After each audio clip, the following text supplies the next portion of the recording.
کہ میں کون ہوں۔ میں خود ہی گاڑی سے نیچے اتری۔ وہ مجھے اندر جانے کا راستہ بتانے لگا۔ وہ میرے آگے آگے چل رہا تھا اور میں کسی بے جان مجسمے کی طرح، کسی کٹی پتنگ کی طرح اس کے پیچھے پیچھے جا رہی تھی۔ چھوٹا سا لاؤنج تھا جہاں وہ مجھے لے کے آیا، پھر ایک کمرے کی طرف اشارہ کیا، کہنے لگا قاسم صاحب کا کمرہ وہ ہے، آپ جا کے بیٹھ سکتی ہیں۔ وہ کمرہ نہیں تھا، وہ میرے لیے بدلے کا سامان تھا۔ پتہ نہیں وہ شخص مجھ سے کس طرح سے بدلہ لے گا، میرے ساتھ کیا کرے گا۔ میں مرے مرے قدم اٹھاتے ہوئے اس کمرے تک جا پہنچی، دروازے کا نوب گھمایا اور جا کے بیٹھ گئی۔ کمرہ خالی تھا۔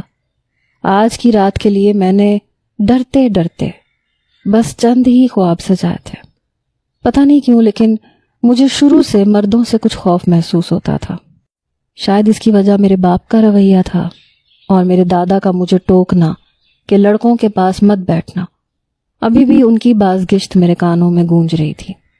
جب میں پہلی بار کالج میں جا رہی تھی، میں بہت چھوٹی تھی، تو میرے دادا مجھے سمجھا رہے تھے کہ یہ لڑکے اچھے نہیں ہوتے، ان کے ساتھ مت بیٹھا کرو، اگر ٹیچر بٹھائے بھی تو صاف منع کر دینا کہ دادا جی نے منع کیا ہے۔ وہ میری 2 چٹیاں بناتے ہوئے مجھے سمجھا رہے تھے۔ میں نے کہا جی دادا جی۔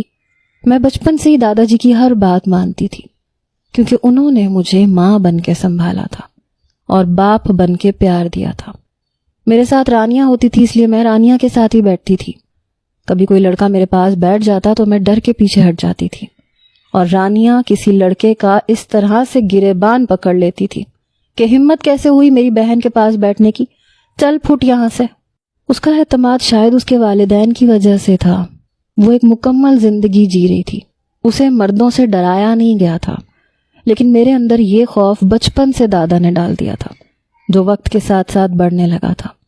میں 5ویں جماعت میں تھی جب مجھے اور رانیہ کو الگ الگ اسکولز میں ڈال دیا گیا، اور اس کے بعد ایک دم میٹرک کے بعد مجھے لندن لے جایا گیا۔ وہاں بھی دادا جان نے یہی کہا۔ میں صرف ضرورت کی بات کرتی تھی۔